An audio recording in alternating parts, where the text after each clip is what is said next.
friend of mine once said, being whole is way beyond being just good. Being whole is one who has reconciled their opposites.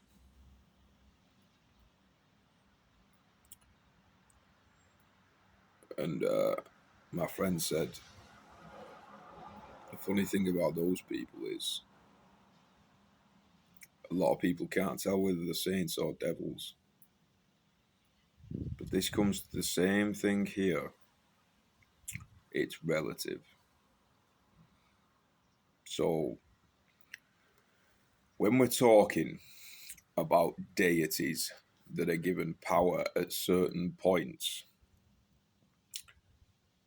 a deity will often pose itself as pure, but when provoked, you will see the darkness. But they don't have the courage to be able to accept it, or at least they may know, and they're deceiving people that they don't possess the capability to do those things. So, this idea of the Holy Spirit, it can't possibly come from Jesus, that statement, because Jesus was Mr. Goody Two Shoes. Get what I'm saying? That's not what it is. Do you think Maximus Decimus Meridius would have been better off letting the Emperor off? I think he's murdered me, wife and son. I think we'll just we'll show him some mercy and just not bother. You know what I mean? Even though I'm in a gladiator ring. What? Do you understand how stupid that is? That man needs to die in that story because he's a threat. He needs to be eliminated. Rome is under threat. You know, Maximus Decimus Meridius' ex, the woman, you know who I'm talking about, and her son is under threat. He's off his head and he doesn't have any conception of proper virtue. Oh, it's not, no, I'm saying that wrong. I'm thinking about concepts. This is the problem. His nature defies what true virtue is. The man's a snake. I don't think all snakes are bad, but you know, you know the term. So, I mean, what ought we to do? Like, you know what I mean? We better just let him off. You know what I mean? But if you kill the wrong person, and this is where karma comes in, you could say, well, I'll just be Genghis Khan then. No, the work like that. Brig. You kill the wrong person who's actually speaking the truth. Brig. And if you take that on board, you might feel a little bit of pressure about character reactivity. Do you know why it's like that? Because if it wasn't like that, we'd get bored. Imagine being in an infinite void of time. What would you do with it? You'd play a load of different games, and after a bit, you'd play a very, very risky and meaningful one. Why? Well, there's a couple of ways of interpreting why. This is a very simple one. Because it generates more energy. It's more fun, potentially. The polarity is increased, and therefore, the trampoline sends you higher. But the higher you climb, the further you can fall. Unfortunately, we all must fall at certain points. If you've ever seen Batman, why do we fall? So we can get back up.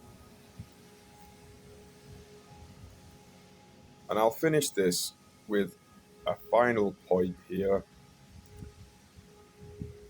Look at the characters in stories, look at what they stand for, look at how the karma works. It all works on laws, even in fiction.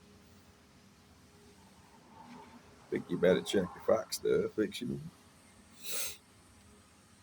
You will notice, if you look carefully, that even though somebody's coming up with it, the same laws apply. Weird. So, if you are a religious person, I don't have a problem with that necessarily. But if you hold one story or one sacrifice above the rest of stories and choose only to use that as a like a superlative example, you're missing the point. Like every story has value. You can watch Mr. Men or read Mr. Men and be able to garner some wisdom from it if you're actually paying attention. Just because a book's posed as, oh, this is important, it's up to you what's important. You do realise that's what God actually is. What do you worship? Why is there egos and persona? Why would the universe bother dividing its consciousness into beings? Because it's fun, it's meaningful. And when people talk about this like near death experience nonsense, do you understand why this ball of light rubbish like place where there's like, peace, like, wow, we better stay here forever? The universe isn't asked because it already like collectively that exists.